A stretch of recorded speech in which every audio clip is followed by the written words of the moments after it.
All right, so what we're doing now is we're going to lay out where the bars will be. This is the bottom rail, top rail on the front of the dog kennel.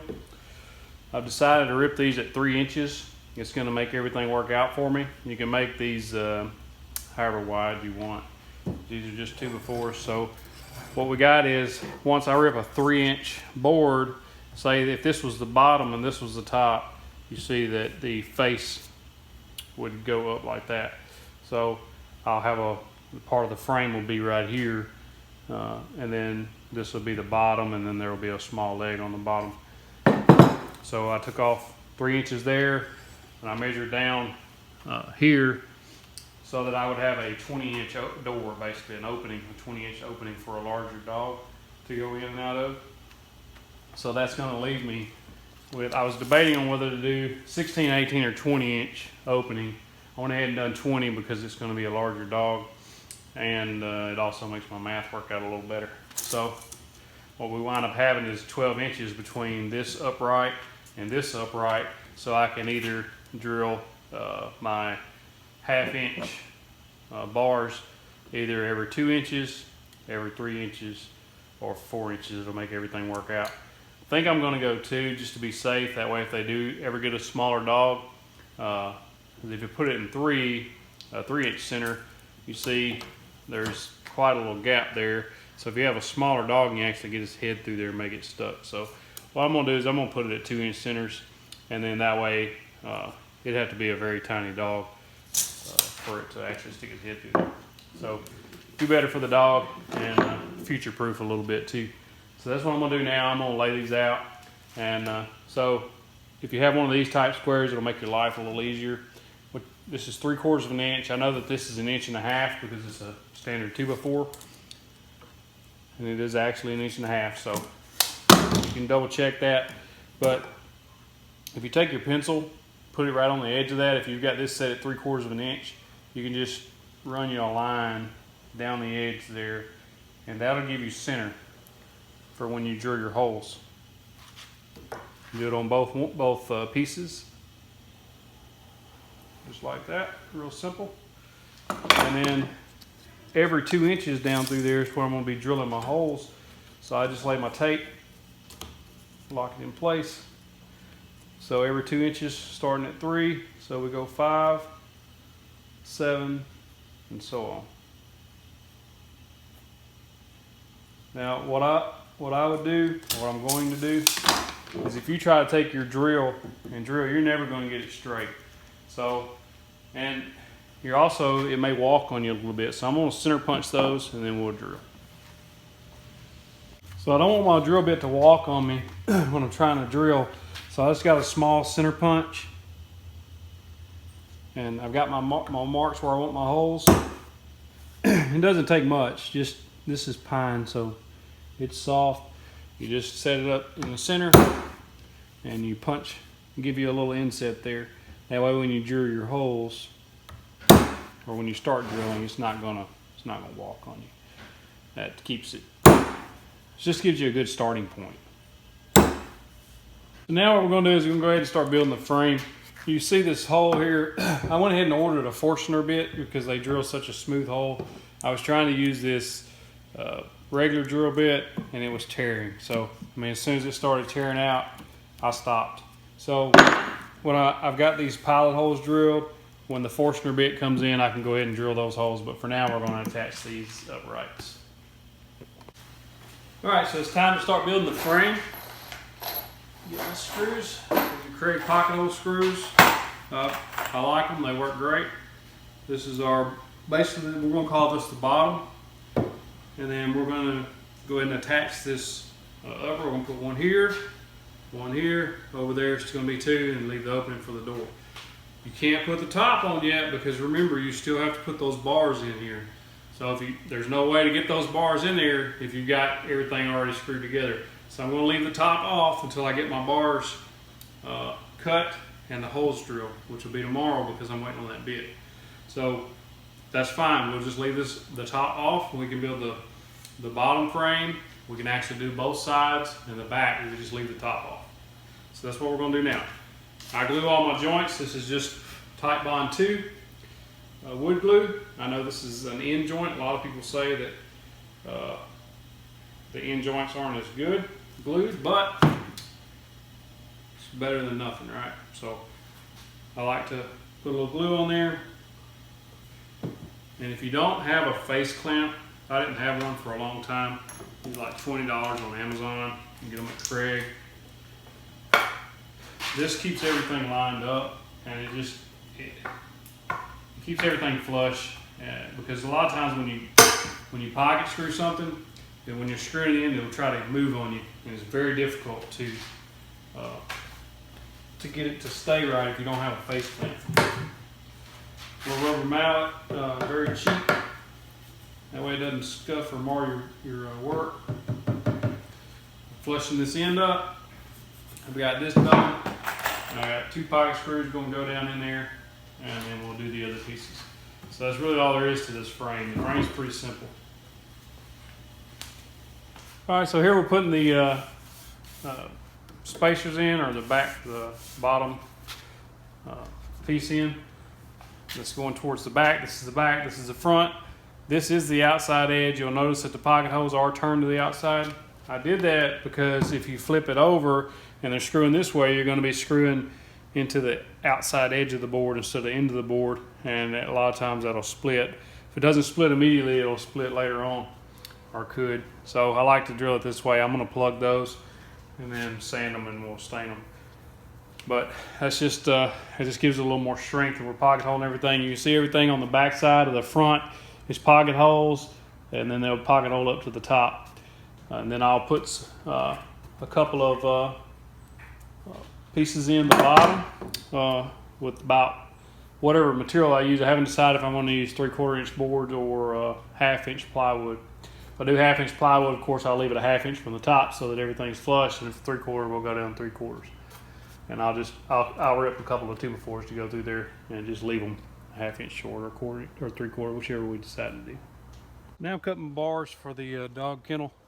I'm going to pick these up, metal cutting gator blades at my local store made by Gator. They're made for a circular saw. So that's the only way I have to cut anything. I've already got it in this one. And it gets loud and sparky, so hang with me.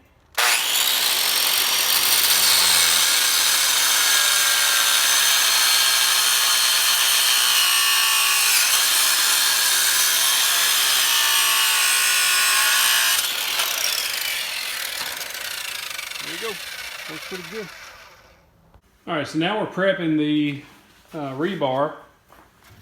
This is 1/2 inch rebar. I've got them cut to length. Then we're going to prep them for paint. Rebar usually stored outdoors in the weather, because it's going in concrete, they really don't care, so it'll actually rust. You can see this, it's got quite a bit of rust on it, and you don't want to paint over that rust because it's just not going, it's going to start flaking and stuff later on. So what I do is I take a wire brush. You can get a wire attachment for a drill or an angle grinder if you don't have one of these, or old school wire brush. And this will take forever if you wire brush it, but it can be done. The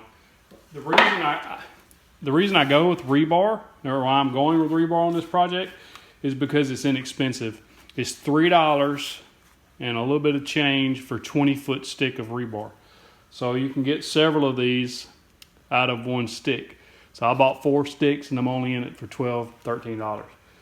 If you go and you try to buy 1/2 inch round stock or 1/2 inch pipe at your home store, it's going to run you a lot more money. I priced that option, and this just wasn't an option.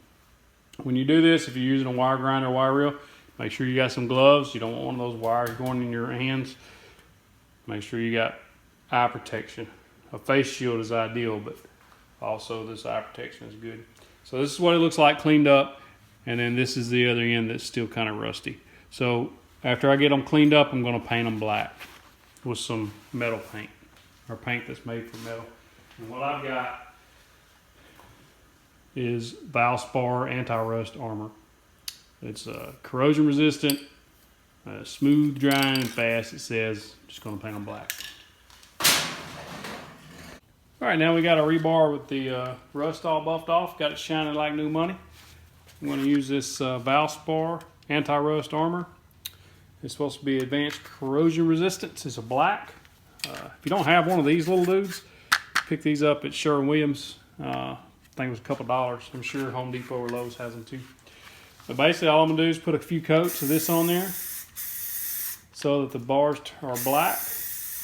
Of course, you have to paint one side, let it dry, and then roll it over. Make sure you get those ends. And that should prevent any rusting in the future if it's going to be used indoors. Alright, so what I've discovered, I ordered this Forstner bit off of Amazon. The reason I like Forstner bits is because they make such a clean cut. I mean, that's just a really clean cut. And then this 1/2 inch rebar that we've cut previously, it's already painted. It's going to slide right in there. When I get this top piece on, it'll lock in good. So, and you won't have to I ordered a 9/16 of an inch Forstner bit. This is 1/2 inch rebar, so it gives me a 1/16 of an inch play. You see it's barely going to move in there, but it gives enough that you don't have to hammer this in and hurt your wood. So a 1/16 inch bigger. This I've got this marked piece of tape for 3/4 of an inch depth because that's how long I cut. I allowed 3/4 of an inch going in the bottom and the top. So I have discovered that I didn't need to pre-drill those holes because this has a punch on the end or a sharp tip that you could just put in that center punch hole. It actually starts walking on me a little bit because I did pre-drill those holes. Just hold the drill bit straight as I can.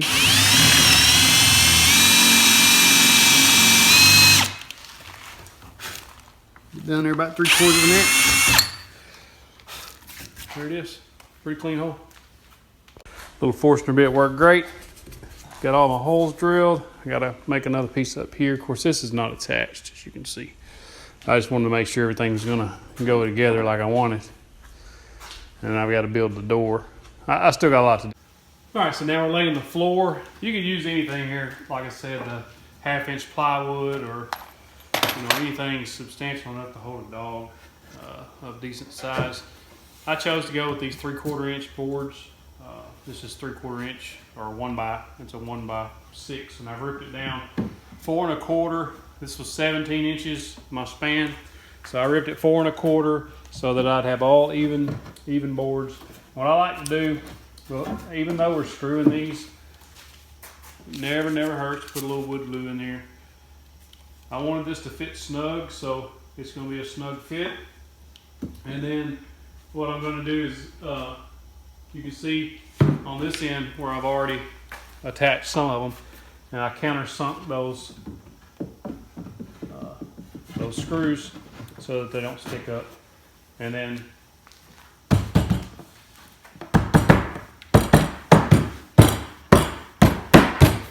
there we go. So you see the lines here, I've already got those going. And all that is center line on the board I'm screwing into. I like that way everything stays uniform and it looks good. You don't want to have just randomly placed screws down through there. It's not going to look right. And so I centered this away, and then I've got 1 inch off each end. That way everything, like I said, stays uniform and it looks good. It makes it look more professional if you center everything up. That way when you're done, you'll be able to see, you see these, they all look the same. Let me get you down there. So you got 2 there, 2 there, 2 there. And I put 2 all the way down through here. So this is a 5-foot span. And I'm gonna there's a brace here, here, and then on each end. That'll hold any human. So a dog surely will have plenty of support in there. Just a countersink bit. You can get them at the home stores. My local store sells them. All you're doing is putting it enough to hide the screw head or flush the screw head up. I'm using 1 1/4 inch by number 8s. These are locally available to me. Exterior, they won't rust, even though this is going interior. Sometimes when that board raises up, Just put a little pressure on it. Nice and smooth. All right, so I've cut my plywood, 1/4 inch plywood for the back at the side. These clamps, you can get them at Walmart for $2 a piece. They work really good for just holding stuff in place. I run a bead of glue all the way around the outside edge just to give it a little more sticky. 18 gauge brad nailer, and we're just going to tag it in place.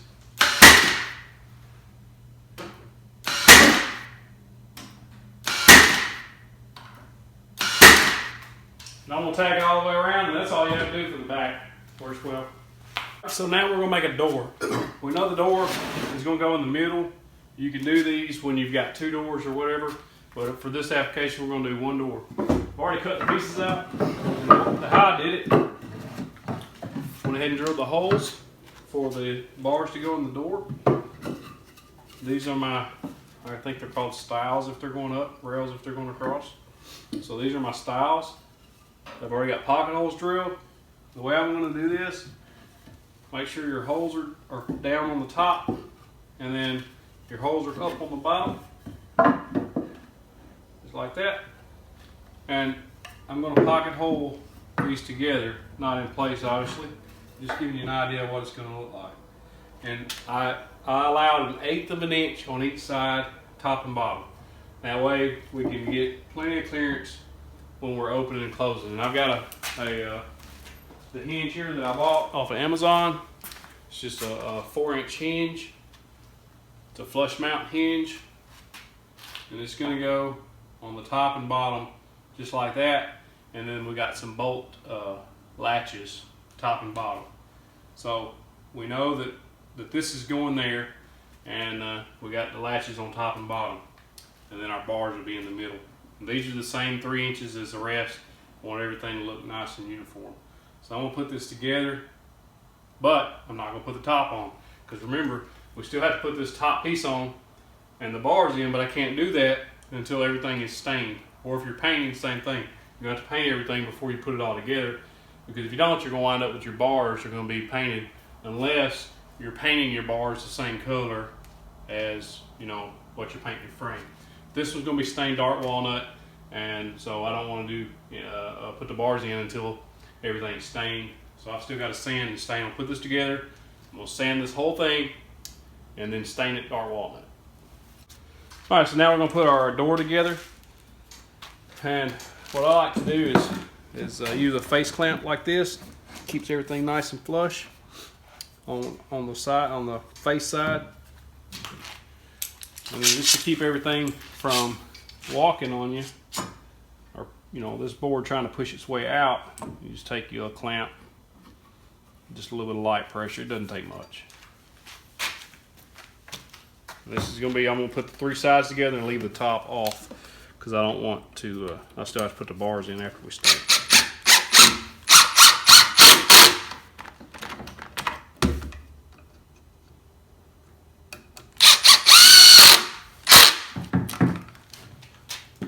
All right, and I'm going to put the other side on, and then we're going to start sanding. All right, so now we're putting the feet on. You can use some decorative feet from Home Depot or Lowe's if you want. I just took and ripped down a 6x6 square, and then I used a roundover bit to round over the bottom, and then once you sand that, it'll be nice and smooth. And I've already put 5 legs on, and I'm using a little bit of glue. I put 1 on each corner obviously, and 1 on the back and the front and the middle. What I'm doing is just putting them on the edge. That way it's just going to raise it off the floor about 1.5 inches. Use your clamps. These, like I said, are $2 at Walmart. Put your little glue on it, and then just clamp it down so that when you put your screws in, it doesn't try to push away from the frame there.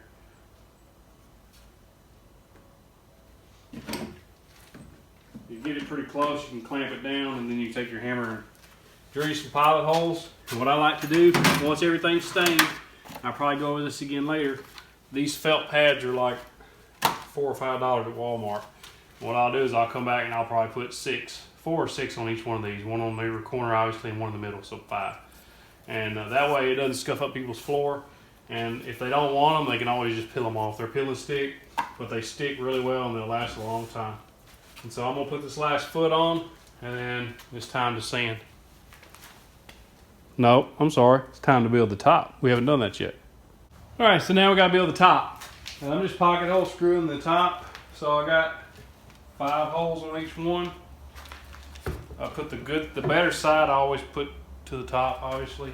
What you want to do, you drill those pocket holes, and then I got them cut about a 1/2 inch long so that I can trim each end a little bit, so that we make sure we got a good square end on both sides. I run a little bit of glue between each board. You're doing one at a time here. You don't want to try to put the whole thing together and then screw everything down. So one or two at a time, I guess, because you put them together. I line up one end as flush as I can. And I'll cut it long so I'm not worried about that other end as much. You take a few clamps.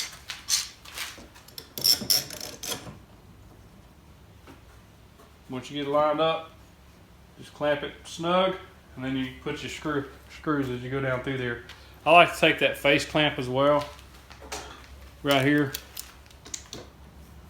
and go ahead and clamp this on the end. That way we get that top nice and flat.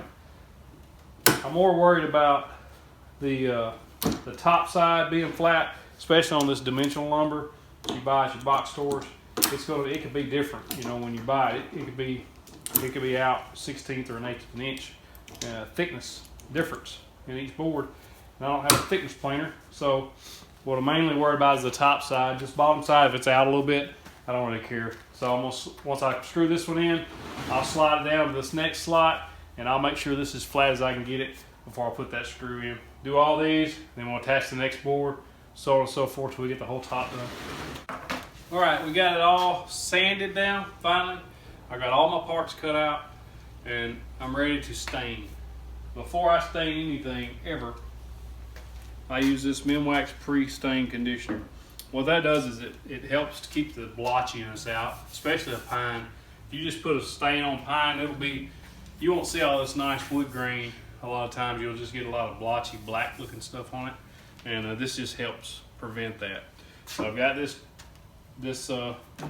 sanded. I've wiped it down with a damp rag and let it dry.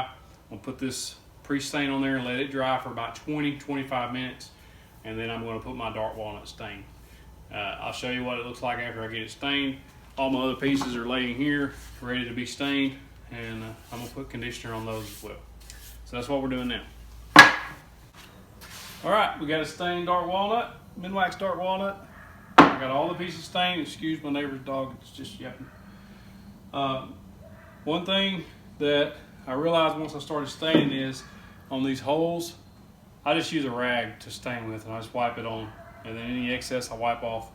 But on those holes, I took and got in the edge of that down inside, and then also on all those holes on the bottom.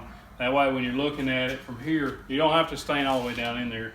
Just about maybe a 1/4 inch down in. That way, once the bar's in there, it'll look like it's stained throughout. If you don't, then you're gonna be able to see that raw wood look. But I think it turned out pretty good. It's got to cure overnight, and then tomorrow, hopefully tomorrow, I can start putting the finish on, the clear coat, and then start assembling this thing and get it out of here. All right, as you can see, I've already got the top bar up here on, the other end on, got these bars installed. So my last piece, just to show you how I'm doing it, is this outside edge piece, and then of course we got to do the door and then put the top on. But if you remember, we got the holes drilled. We want the pocket holes to go to the outside so that we're drilling into the board and not to the outside edge of the board. This isn't exactly easy to do, but you just start on one end and you start lining them up as best you can. And this is the easiest way I found, is if you know, kind of at an angle, and then just work them in as you get to them a little bit. You can actually, because I drilled the holes a little loose, I'm able to, it wasn't too bad. Anyway, I was able to pull them out a little bit. So I've got my clamp here. It's just a 36-inch clamp. I get it in the general area on both ends. We're going to do the fine tuning when we get ready to screw it down. But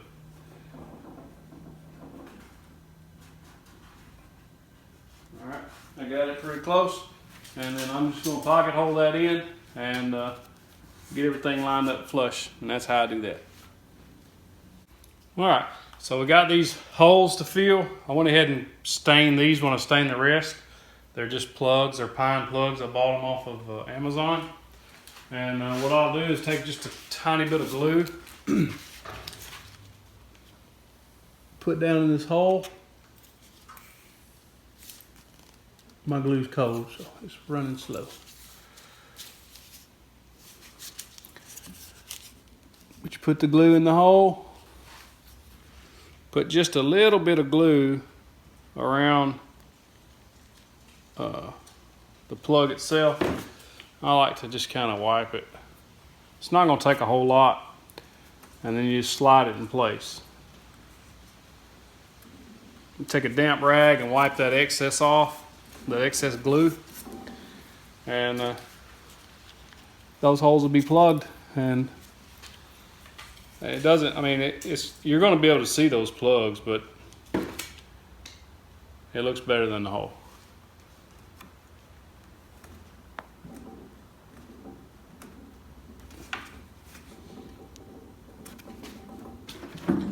If it doesn't go all the way in, you can take a little mallet, just kind of tap as you pull on it, get it flush.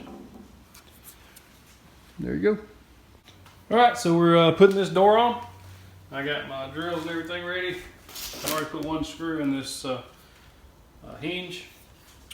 And again, I got these hinges off of Amazon, fairly cheap. Black hinges, matches the black bars. I just use a speed square off the top, square that hinge up, hold it in place, and pilot drill the hinge itself. The last thing we want is the board busting here as we get close to finishing up.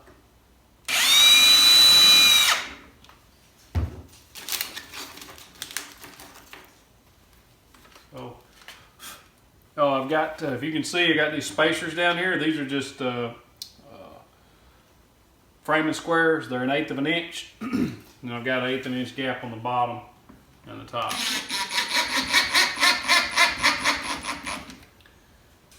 Got this on low speed so we don't strip these out. And I'm going to attach them here, and then we're going to put the bolt latches on. And the main thing I wanted to show you is you're using spacers on the bottom, and you can use a square to square up your hinge. Well, there it is. Put the top on, and got the door attached. Like I said, we got those spacers there. Got it evenly spaced on all 4 sides. I went with barrel latches. They're inexpensive, and they work really well to hold a pooch in. So, I don't know what else to say other than this project took a while. I actually had 2 leftover rebars as I had planned, which is good. All in all, I'm very pleased with this project. I like the raising it up off the floor. You could buy some legs to go down there from Lowe's or Home Depot or Amazon or anywhere else you want, really, or turn your own if you're a wood turner. This is I'm going to stage this and take some pictures, so that'll be at the end of the video, and you'll see kind of a multi-use purpose of it.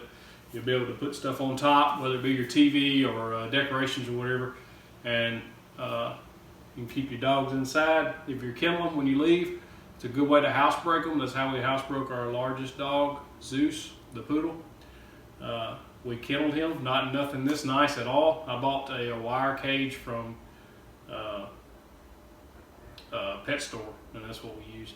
This is going to be nice. This will be a nice fixture in the home. It won't be an eyesore like those cages are, and it'll be a multi-use. So everything worked out great. Really proud of this project. It's the first one I've ever built. I went ahead and videoed it. These bars have a little slack, which is what I wanted.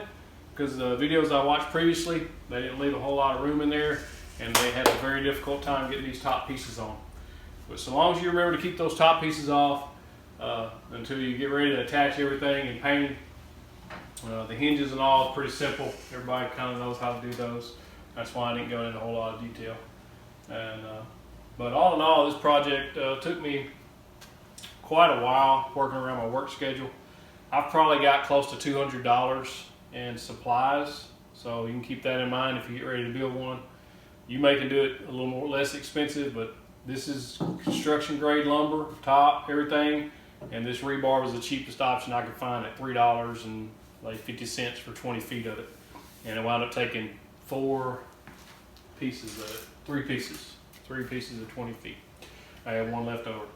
So if you have any questions, or if you want to build this and you have questions on how I did something that I didn't video, please just leave a comment, or you can follow me on Instagram at 731 Woodworks and just send me a DM. I'll be happy to help you out any way I can.